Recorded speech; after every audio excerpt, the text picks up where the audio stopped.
பொறியியல் கல்லூரி மாணவர்களுக்கு அண்ணா பல்கலைக்கழகம் கொண்டு வந்துள்ள புதிய தேர்வு முறைக்கு எதிர்ப்பு தெரிவித்து தமிழகம் முழுவதும் பல்வேறு இடங்களில் மாணவர்கள் போராட்டத்தில் ஈடுபட்டனர். மாணவர்களின் கோரிக்கை குறித்து ஆலோசித்து விரைவில் முடிவு எடுக்கப்படும் என அண்ணா பல்கலைக்கழகம் தெரிவித்துள்ளது. உலக அளவில் புகழ்பெற்ற பல்கலைக்கழகமாக திகழும் அண்ணா பல்கலைக்கழகம் தேர்வில் ஏற்கனவே நடைமுறையில் இருந்த அரியர்ஸ் முறையை கைவிட்டு புதிதாக கிரெடிட் முறையை கொண்டு வந்துள்ளது. அதன்படி மாணவர்கள் தோல்வியடைந்த பாடங்களை உடனடியாக எழுத இயலாது. மாறாக தோல்வியடைந்த பாடம் மீண்டும் அடுத்த ஆண்டு எந்த பருவத் தேர்வில் வருகிறதோ அப்போதுதான் தேர்வு எழுத முடியும். இந்த புதிய செமஸ்டர் தேர்வு முறைக்கு அண்ணா பல்கலைக்கழக மாணவர்கள் கடும் எதிர்ப்பு தெரிவித்து வருகின்றனர். சென்னையில் அண்ணா பல்கலைக்கழக வளாகத்தில் மாணவர்கள் போராட்டத்தில் ஈடுபட்டனர். அப்போது புதிய தேர்வு முறையை ரத்து செய்ய வேண்டும் என்று அவர்கள் வலியுறுத்தினர். டொனேஷன்லாம் கட்டி வந்து படிக்கிறாங்க சார். இன்ஜினியர் எவ்வளோ கடன் வாங்கி அது இது வாங்கி படிக்கிறோம் சார்.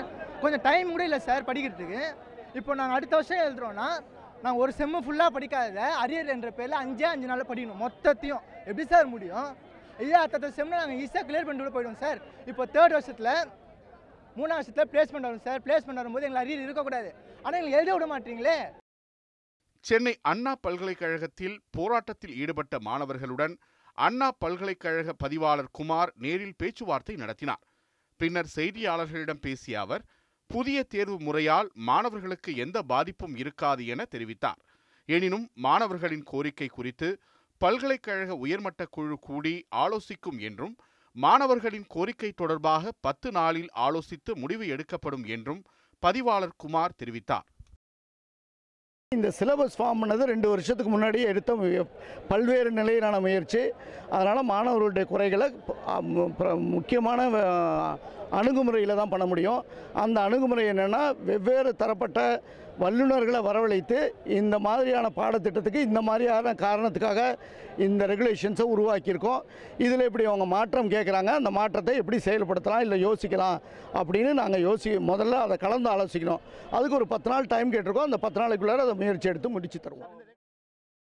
இதனிடையே அண்ணா பல்கலைக்கழகம் கொண்டு வந்துள்ள புதிய நடைமுறைக்கு எதிர்ப்பு தெரிவித்து சேலத்தில் பல்வேறு கல்லூரிகளைச் சேர்ந்த 100க்கும் மேற்பட்ட மாணவர்கள் மாவட்ட ஆட்சியர் அலுவலகத்தை முற்றுகையிட்டனர். அண்ணா பல்கலைக்கழகத்தின் புதிய அறிவிப்பால் தங்களின் எதிர்காலம் பாதிக்கப்படுவதாக மாணவர்கள் வேதனை தெரிவித்தனர். இப்போ இன்ஜினியர் நிலமெல்லாம் எப்படி இருக்குன்னா, நம்மளால் இன்ஜினியர் படிக்க முடியாது. இயர்லி மாறுது. நம்ம அரியர் வச்சுக்கிட்டே போகிறோம். வெளியே போயிடலாம், நம்ம வெளியே போய் வேறு ஏதாவது கூலி தொழில் பண்ணி பொழைச்சிக்கலாம்னு சொல்லிட்டு அவன் வெளியே தான் பார்ப்பானே தவிர இன்ஜினியரிங் படிக்க நம்ம மனசாரம் பண்ணுவான். இன்ஜினியர்லாம் முட்டாள்தனமாக இருக்காருன்னா அண்ணா யூனிவர்சிட்டி தான் சார் காரணம் நான் சொல்லுவேன். சார் சேஞ்சஸ் பண்ணணும்னா கிரெடிட் பாயிண்ட்ஸ் மேக்ஸிமம் எல்லாரும் நினைக்கிறது கிரெடிட் பாயிண்ட்ஸ் தான் சார். ஒரு செம்மில் 3 பேப்பர் தான் எழுத முடியும். ஒருத்தன் 4 பேப்பர் வச்சிருக்கான். அவன் இந்த செம்மி எப்படியா பாஸ் பண்ணி அவனு நினைக்கிறான். ஆனால 3 தான் சார் எடுத்த முடியும். மீதி ஒன்று வந்து ஆடுனா ஆடில் தான் எழுதணும், ஈவனில் தான் எழுதணும். அவன் ஆடில் 4 வச்சுட்டான் சார். தேர்ட் செம்மில் வந்து எழுதுறான்னா 3 தான் எழுத முடியும். திரும்ப ஒன்று 5th செம்மில் தான் எழுத முடியும். அந்த ஒரு இதுக்கு அவன் வெயிட் பண்ணி எழுதினாலும் 1 வருஷம் வேஸ்ட் ஆகிடுச்சு சார். அதனால தான் சார் அந்த கிரெடிட்டை மட்டும் எடுத்துட்டா கூட நாங்கள் எப்படியா கொஞ்சம் டெவலப் பண்ணிடுவோம் சார். புதிதாக அறிவிக்கப்பட்ட தேர்வு முறையை மாற்ற வலியுறுத்தி திருநெல்வேலியில் உள்ள அண்ணா பல்கலைக்கழக மண்டல அலுவலகத்தை முற்றுகையிட்டு மாணவர்கள் போராட்டத்தில் ஈடுபட்டனர். முதல் பருவத் தேர்வில் தோல்வியடைந்த மாணவர்கள் ஓராண்டு கழித்தே தேர்வு எழுத முடியும் என்ற விதிமுறையை மாற்ற வேண்டும் என அவர்கள் வலியுறுத்தினர். எங்களுக்கு 2017 ரெகுலேஷன் வந்து வேணாம். இதுக்கு முன்னாடி இந்த ரெகுலேஷன் எங்களுக்கு வேணும். ஏன்னா இது வந்து சாய்ஸ் பேஸ் கிரெடிட் சிஸ்டம்.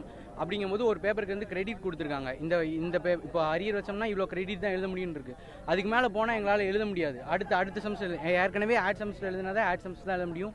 ஈவனில் போட்ட அரியரை ஈவனில் தான் எடுக்க முடியும். அப்படிங்கும்போது ஆல்ரெடி எங்களுக்கு 1 இயர் லேக் ஆகும். அப்படிங்கும்போது கிரெடிட்டும் இருக்கும்போது இப்போ ஒரு 3 அரியர் விழுந்துருச்சுன்னா 10 கிரெடிட் இருக்குன்னா 10 கிரெடிட் தான் தாண்டிட்டுனா அடுத்த பேப்பரை அடுத்த செமஸ்டர் தான் எழுத முடியும். அப்போ இன்னொரு வருஷம் லேக் ஆகும். ஆண்டுதோறும் பொறியியல் படிப்பு மீது மாணவர்களின் ஆர்வம் குறைந்து வரும் நிலையில் தேர்வில் கொண்டு வரப்பட்டுள்ள இந்த புதிய கட்டுப்பாடுகள் அவர்கள் பட்டம் பெறும் காலத்தையும் தள்ளி போடுவதாக அமையும் என்ற குற்றச்சாட்டு மாணவர்கள் மற்றும் கல்வியாளர்களால் முன்வைக்கப்படுகிறது. செய்திப்பிரிவு நியூஸ் 7 தமிழ்.